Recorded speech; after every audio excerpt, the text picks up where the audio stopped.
Oke, bismillahirrahmanirrahim. Assalamualaikum warahmatullahi wabarakatuh. Teman-teman, bagi yang sudah mendengar saya, silahkan ketik di chat yes atau iya.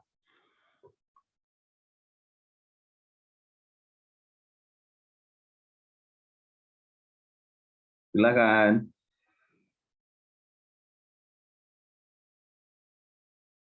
Oke, saya cek ya, cukup. Oke, kita akan memulai.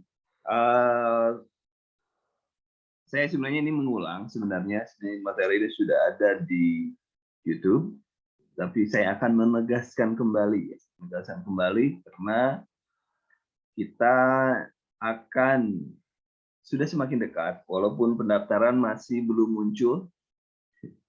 Kalau kita mau Ramadan itu hilalnya belum muncul, kalau Idul Fitri hilalnya belum muncul, jadi kelihatannya belum gitu ya. Tapi yang pasti tahun sekarang itu harus sudah muncul seharusnya, dan kita sudah lewat berapa hari ya sekarang? Sudah 2 hari dari awal, tapi yang dipastikan bahwa ini akan segera ya, pendaftaran ini. Dan kompetensi manajerial ini sangat menarik, tapi sebelumnya saya akan memberikan gambaran kepada teman-teman bahwa nah ini akan saya jelaskan satu persatu. Ada 8 yang harus teman-teman pahami. Saya tidak akan menjelaskan satu persatu secara detail dan lain sebagainya, tetapi nanti setelah ada pendaftaran, mulai kita membahas soal-soal itu menggunakan YouTube. Kita akan menggunakan YouTube untuk membahas soal. Jadi nanti teman-teman tidak usah khawatir, nanti walaupun Anda tidak bisa lihat atau tidak bisa mengikuti, nanti rekamannya saya sediakan. Jadi nanti kita akan memperbanyak, walaupun sekarang sudah 3 hari, dalam seminggu mungkin nanti akan ditambah lagi. Oke, kita kembali kepada kompetensi manajerial. Di sini yang harus digarisbawahi oleh teman-teman adalah berorganisasi.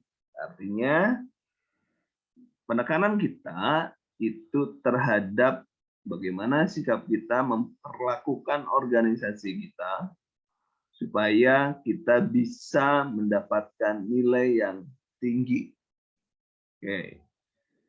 Bagi teman-teman yang pernah atau belum itu diketahui bahwa ada perbedaan antara TKP dengan kompetensi manajerial. Di TKP, Anda yang pernah ujian CPNS itu ada 12 kalau tidak salah. Kalau di kita atau di P3K itu hanya 8 saja. Hanya 8 saja.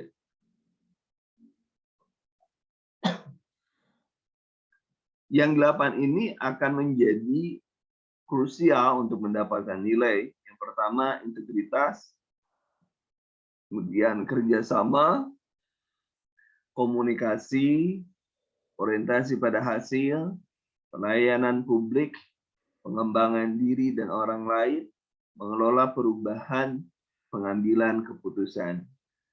Bagaimana maksudnya?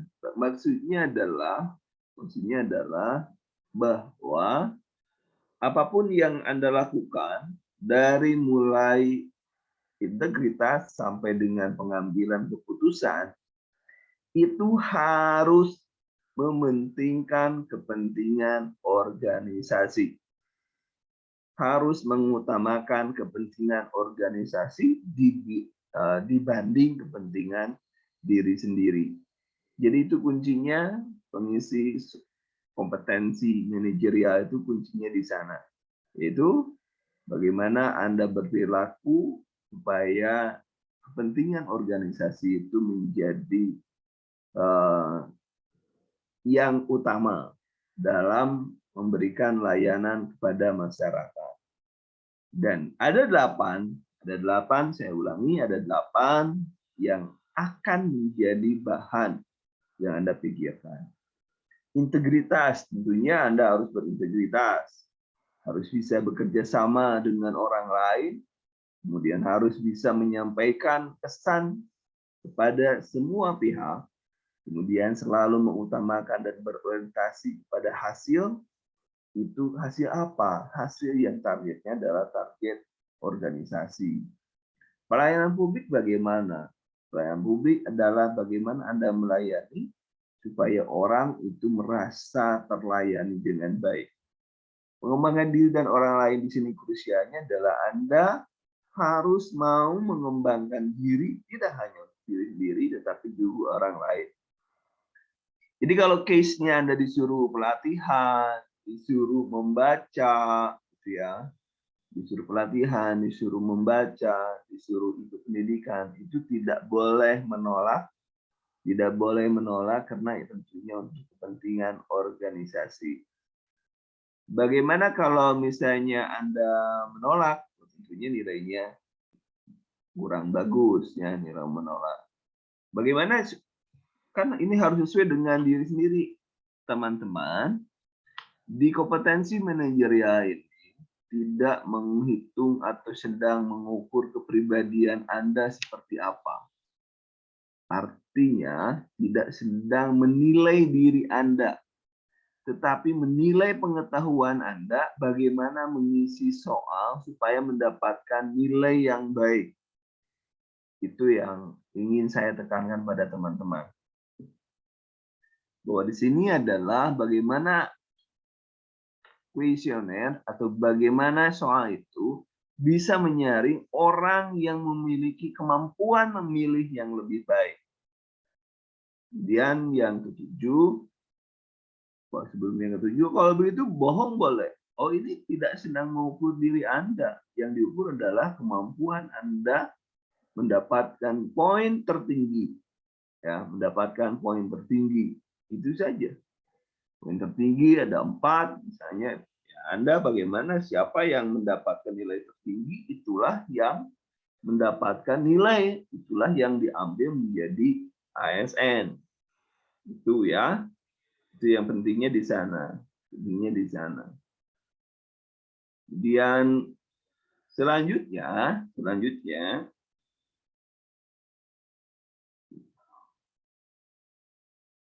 tentunya ada beberapa penjelasan yang harus Anda pahami. Ya, ada beberapa penjelasan yang harus Anda pahami. Yang pertama adalah terkait dengan integritas, ya. Terkait dengan integritas, Anda kalau bisa baca silahkan dibaca sebentar. Apa yang dimaksud dengan integritas, ya? Apa yang dimaksud dengan integritas?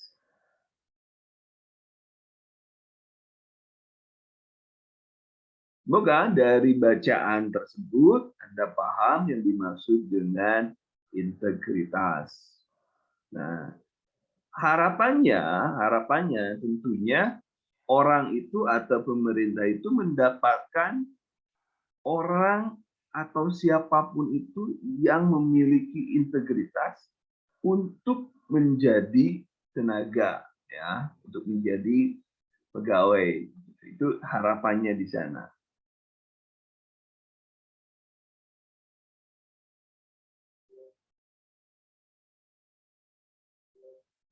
Oke. Saya bacakan bahwa apa yang dimaksud dengan integritas. Integritas konsisten atau selaras dengan nilai norma dan atau etika organisasi dan jujur dalam hubungan dengan manajemen, rekan kerja, bawahan langsung, memangku kepentingan, menciptakan budaya etika yang tinggi, bertanggung jawab atas tindakan atau keputusan, serta resiko yang menyertainya. Jadi, orang yang berintegritas itu memiliki, atau orang yang berintegritas itu punya kepribadian, punya konsisten terhadap antara ucapan dan perilaku. Dia mengatakan ya untuk kebenaran, ya, dan tidak untuk kebatilan. Itu namanya integritas. Dan selalu lurus, tidak mudah tergoyahkan. Itu integritas. Jadi Mana kalau terkait dengan konsep atau etik, terkait dengan tanggung jawab dan lain sebagainya, maka dia harus selalu lurus dengan apa? Dengan ketentuan, dengan aturan yang berlaku. Itu orang yang berintegritas. Jadi pilihannya bagaimana? Ya Anda memilih beberapa tindakan atau memilih poin yang memiliki integritas yang tinggi. Karena kadang terkecoh, maka prinsipnya bagaimana cara memilih. Nah, teman-teman memilih seperti ini memilihnya. Cara memilihnya. Anda harus membedakan, ya, bagaimana membedakan kedudukan. Saya akan coba menggambar supaya Anda paham, ya. Draw. Nah, ini sebuah kasus. Ini di sini adalah sebuah kasus. Ini adalah kasus misalnya. Kemudian ada 4 pilihan. Ada 4 pilihan. Nah, Anda kan yang biasanya kata-katanya itu bagaimana menurut persepsi Anda. Nah, biasanya persepsi pertanyaannya seperti itu. Bagaimana persepsi Anda? Pertanyaannya biasa seperti itu. Bagaimana pendapat Anda? Pendapat Anda, misalnya. Itu biasanya pertanyaannya seperti itu. Bagaimana pendapat Anda? Bagaimana menurut Anda? Dan lain sebagainya. Teman-teman yang saya kasihi, bahwa dalam melihat ini, dalam memilih jawaban seperti ini, ada pernyataan, misalnya seorang pegawai, sebagai seorang pegawai adalah biasa menerima bingkisan dan lain sebagainya. Tentu kalau orang yang berintegritas tidak boleh menerima bingkisan. Nah, bagaimana kalau itu kan soalnya mudah, supaya lebih gampang bagaimana? Yang lebih gampang Anda harus membedakan sudut pandang. Sudut pandang bagaimana? Kalau awalnya Anda berpikir misalkan Anda ini di sini adalah teruji, tester ya, teruji, atau orang yang mengikuti peserta adalah ya peserta. Ini Anda tidak boleh lagi merasa Anda itu sebagai peserta. Ini sudah tidak boleh. Anda tidak boleh merasa jadi peserta. Tapi Anda harus merasa sebagai HRD, ya, HRD atau apa ya, bagian seksi SDM yang sedang mencari pegawai, Si HRD ini akan memilih dari 4 ini, dari 1, 2, 3, 4, dari 4 ini, mana yang paling menguntungkan bagi organisasi. Mana yang paling menguntungkan bagi organisasi. Itu triknya. Jadi Anda tidak boleh berbicara Anda sebagai peserta, tetapi Anda memposisikan diri sebagai orang yang mencari pegawai, atau mungkin bahkan Anda sebagai pemilik perusahaan. Jadi nanti kita pada hari ke depan nanti kita akan mulai pembahasan soal menggunakan June. Itu cara pandangnya harus sedikit dirubah ya, seperti itu.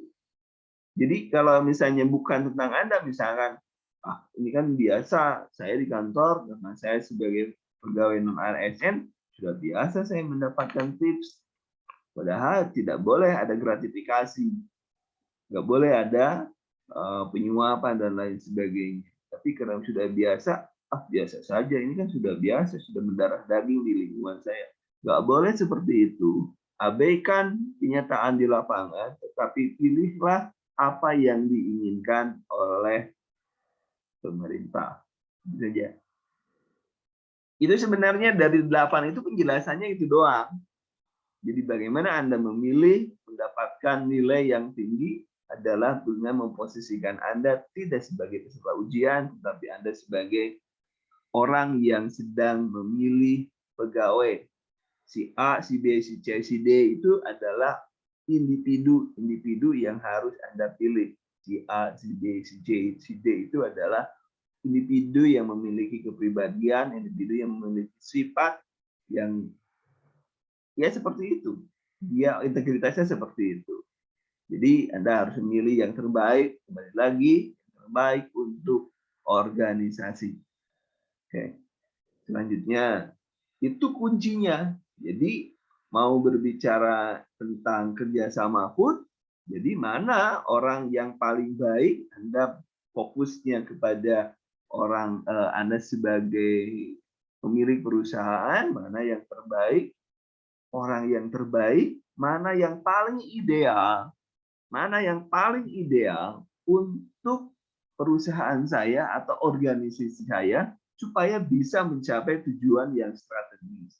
Mana sikap yang paling ideal, mana persepsi yang paling ideal, mana keputusan yang paling ideal untuk mencapai kepentingan organisasi. Dilihat dari kemampuan kerjasama seseorang.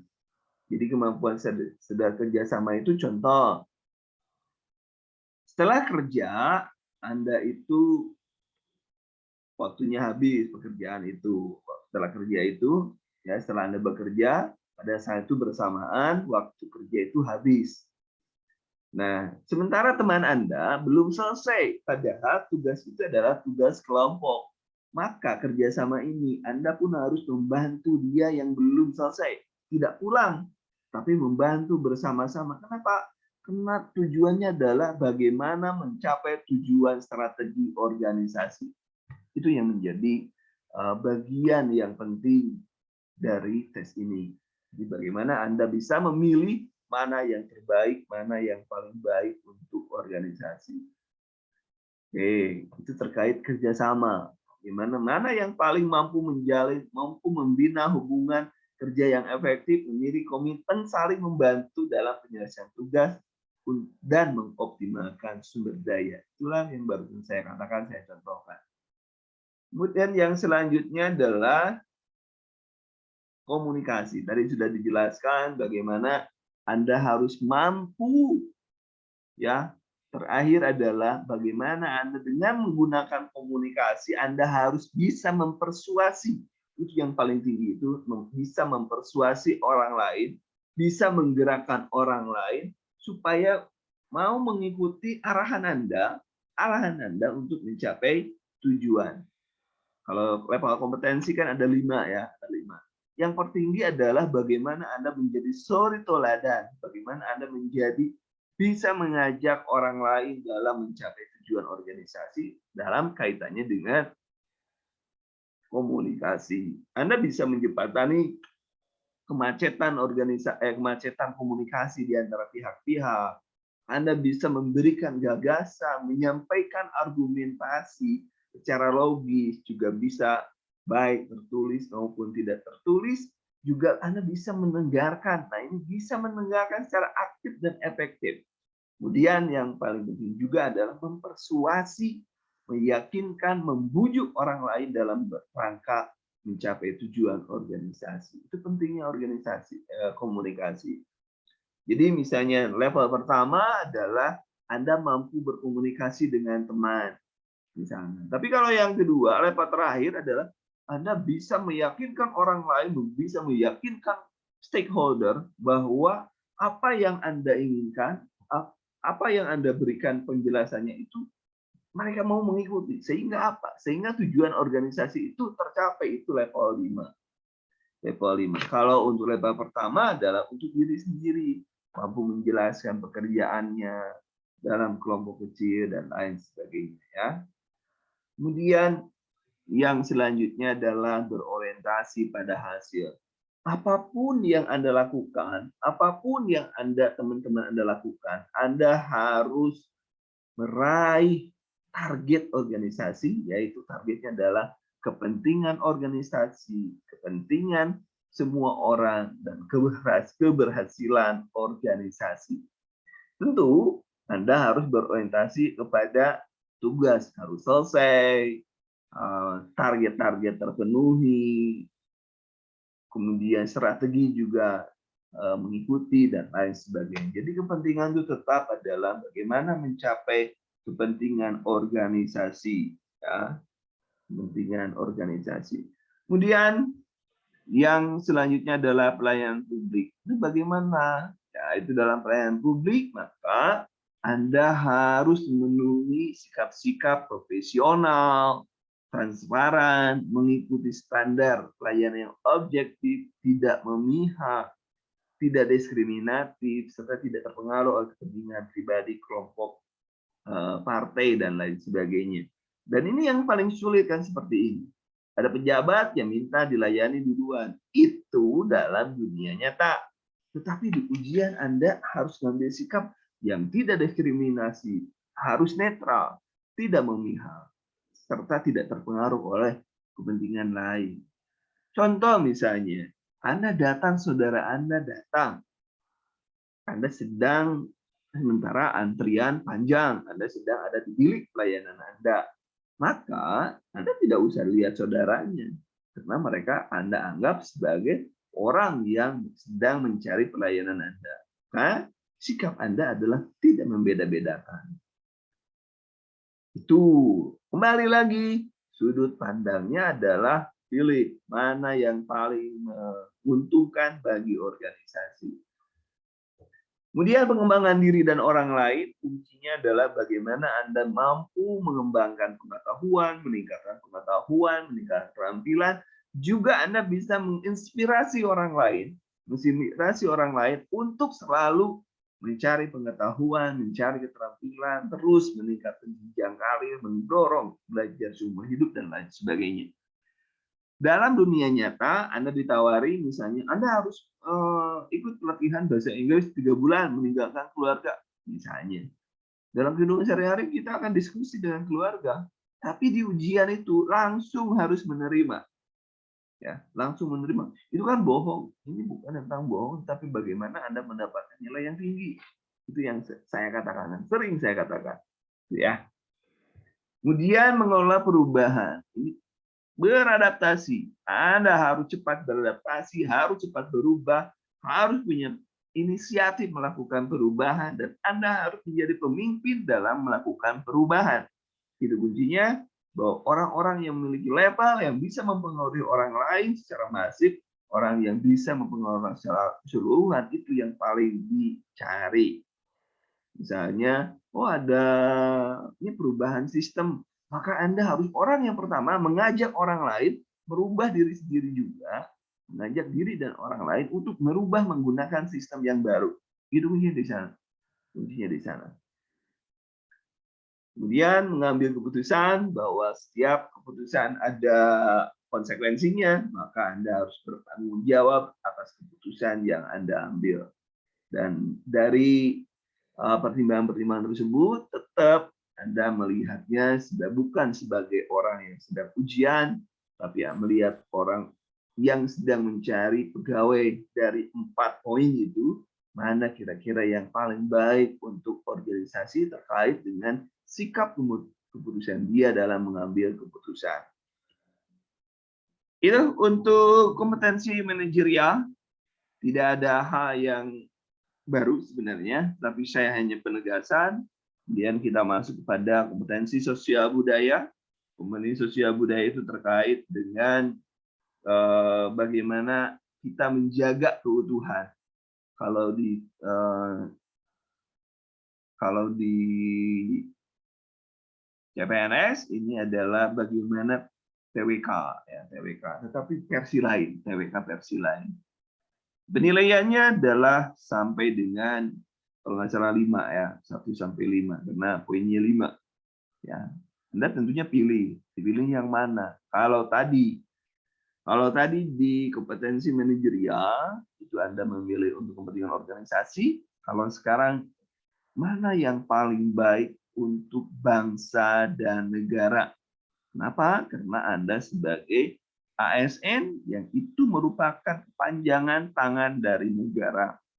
Bahwa apapun yang Anda lakukan itu harus bisa menjadi mempererat atau sarana menjalin keutuhan dan integritas bangsa ini. Ini poinnya. bahwa di sosiokultural itu adalah Anda harus menjadi perekat bangsa. Anda harus menjadi lem ya, perekatkan lem ya. Ya, perekat yang kuat ya, harus jadi lemnya yang kuat. Anda harus peka terhadap perbedaan budaya. Misalnya Anda sebagai ASN, Anda diutus oleh kantor menghadiri perayaan suku apa. Anda harus menyesuaikan diri bisa dengan warna, bisa dengan batiknya yang sesuai, bisa dengan pakaiannya yang sesuai, bisa dengan dress code-nya yang sesuai. Misalnya kalau Anda diundang untuk untuk menjalin misalnya upacara adat harus menggunakan pakaian adat ya resikonya Anda harus ikut. Kalau misalnya Anda upacara adatnya itu bakar batu misalnya, Anda ya tidak harus Anda pun pakai koteka, tapi Anda menggunakan baju yang sepadan, baju dengan batik misalkan warna Papua dan lain sebagainya. Itu adalah bagian mempererat. Anda menyesuaikan diri dengan budaya setempat. Itu sih kuncinya seperti itu. Maka harus mampu berhubungan, menjalin kerjasama dengan semua, baik ke pinggir maupun ke atas. Pinggir, horizontal, vertikal, dan horizontal. Dan yang ketiga, Anda harus peka terhadap konflik. Jadi kalau misalkan ini risiko menyebabkan konflik, Anda tidak bisa menjalin, maka itu harus dihindari. Dan Anda harus berempati terhadap orang lain, empati terhadap misalnya ada musibah, maka Anda tidak boleh tidak boleh tertawa di atas penderitaan orang lain. Kemarin ada contoh aparat yang tidak empati dalam penanganan kerusuhan, misalnya juga tidak ada empati di aparat sendiri, ada yang menjilat kue-nya dan lain sebagainya, itu langsung ditindak tegas. Dan itu yang nggak boleh. Atau misalnya PNS yang nyenggol, yang nendang pemotor itu kan ya tidak empati sih. Ya mungkin anaknya kena anak SMP baru bisa ya. Ya namanya di jalan gitu lah ya. Kalau nggak ditabrak ya nabrak. Mudah-mudahan kita nggak seperti itu gitu. Tapi kan namanya di jalan. Kita semua harus sadar, harus ada empati, ada kepekaan terhadap konflik. Nah, makanya kan status ASN-nya ditangguhkan. Itu kan bahaya itu. Ya seperti itulah. Itu Anda sebagai harus menjadi perekat bangsa. Ya. Nah kompetensi, karena di sini majemuk banget. Indonesia itu banyak suku, budaya, agama. Itu rentan sekali kalau Anda sebagai ASN berpihak-pihak, itu sangat rentan sekali untuk terjadi perpecahan. Maka itulah di sana Anda harus menjadi perekat bangsa. Anda harus mempromosikan sikap toleransi, keterbukaan, pluralisme ya, peka terhadap perbedaan, mampu memperpanjang tangan sebagai perpanjangan tangan pemerintah, menyatukan masyarakat ya, yang majemuk, menjaga, mengembangkan, dan mewujudkan rasa persatuan dan kesatuan bangsa. Itu bagian di perekat bangsa. Kemudian yang selanjutnya adalah wawancara. Di wawancara tahun kemarin itu, tahun sekarang itu juga menilai tentang integritas dan moralitas. Tahun kemarin urutannya itu dari, ada yang tahu silahkan, dari mulai sangat setuju ya, sangat setuju, ragu-ragu, tidak setuju, kemudian sangat tidak setuju.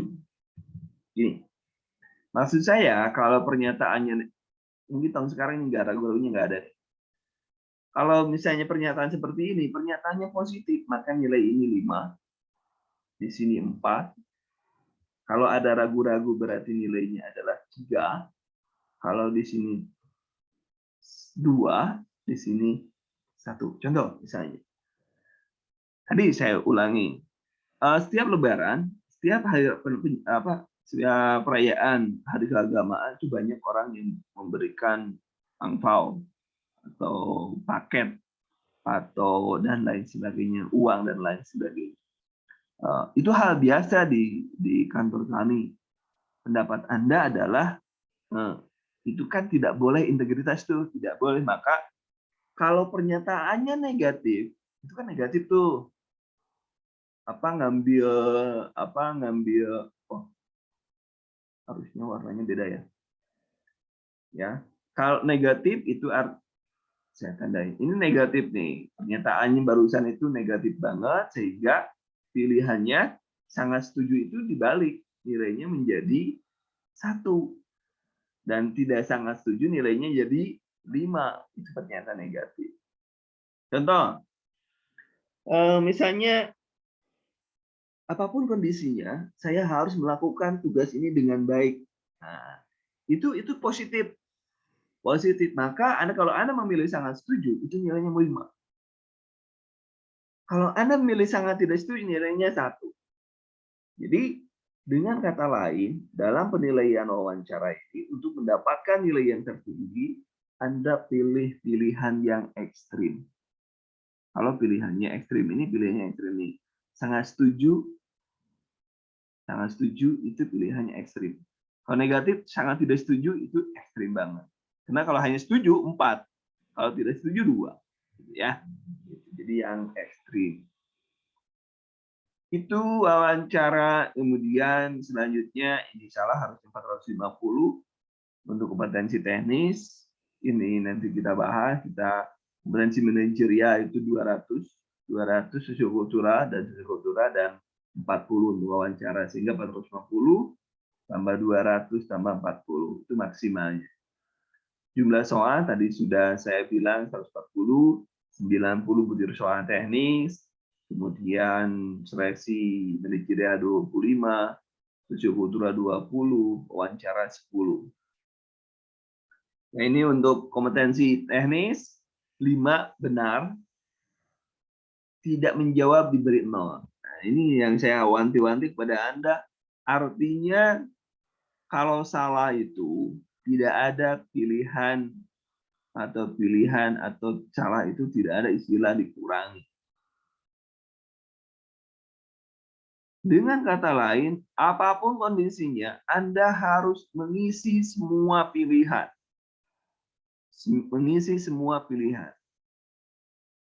Walaupun nembak. Kenapa? Karena nembak pun ada kemungkinan benar, itu bisa 20% sampai 25%. Kalau soalnya 5 berarti 25%, kalau soalnya 4 bisa 20%, kalau soalnya 5 20%. Opsinya 5 20%, opsinya 4 20%. Jadi nggak boleh meninggalkan soal kosong, karena tidak menjawab itu nilainya 0.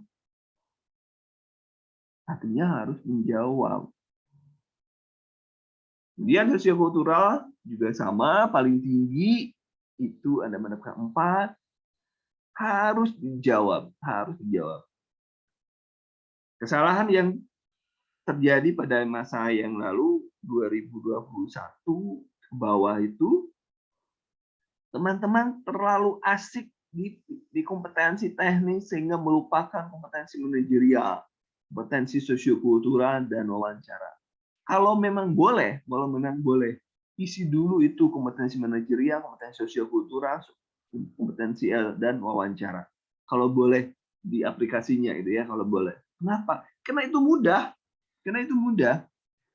Baru masuk ke teknis. Tapi saya kembali lagi bahwa Anda harus mendapatkan nilai teknis yang tinggi. Karena kalau ada nilai sama, maka yang membedakannya adalah teknisnya yang dilihat. Nah, ini. Jadi, ini Anda berapa kompetensi teknis? Ada ininya enggak? Ada passing grade-nya? Ada passing grade-nya.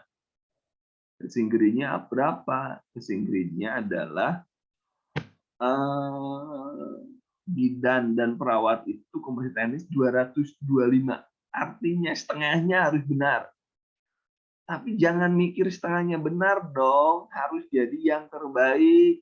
Bukan hanya menjadi orang yang mampu mengerjakan setengah atau 50% benar. 250. Kompetensi manajerial juga sama, kalau nggak salah 120. Itu kompetensi manajerial. Wawancara kalau nggak salah itu 23 kalau nggak salah. Ya. Tapi yang saya inginkan Anda mendapatkan nilai maksimal 85% ke atas. Makanya saya ajak Anda untuk terus belajar, tiap malam belajar. Dan jangan lupa kuis itu adalah soal-soal yang sudah keluar tahun kemarin. Itu di kuis. Yang rajin pukul 13, mungkin nanti saya akan masukkan kuis misalnya pukul 13 itu untuk gelombang pertama, gelombang kedua setiap jam kemudian Anda muncul lagi supaya Anda yang lagi dinas bisa juga mengikuti. Ya, beberapa kali saya kuis itu dimunculkan. Insya Allah saya akan memunculkan seperti itu. Mudah-mudahan bisa juga Anda bantu tiap jam masukan. Kenapa? Karena dengan menggunakan itu Anda mau tidak mau itu menghafal juga sebenarnya. Tiap hari 10, tiap hari ada 10 materi yang masuk. Lama-lama Anda terbiasa. Itu ya. Ini kuncinya. Jadi kuncinya jadilah yang terbaik, bukan hanya lulus passing grade. Terima kasih atas perhatiannya. Kita cukup hari ini sampai di sini. Nanti tunggu saja rekamannya. Nanti akan saya berikan rekamannya. Silakan Anda bisa melihat diulang-ulang. Nggak usah diulang-ulang, gitu. Nggak usah diulang-ulang. Tapi kunci-kuncinya saja apa yang saya berikan barusan, tolong dipahami. Dan saya belum memberikan mind map-nya ya, bagaimana trik-triknya. Nanti saya coba buat map, mudah-mudahan tidak lupa. Sampai di sini teman-teman, terima kasih atas perhatiannya. Sampai saat ini belum ada sesi tanya jawab, sehingga kesempatan kali ini dengan ada teriakan si Ade. Terima kasih. Cium aku deh, Di. Assalamualaikum warahmatullahi wabarakatuh. Waalaikumsalam warahmatullahi wabarakatuh. Terima kasih, Pak. Sama-sama. Jangan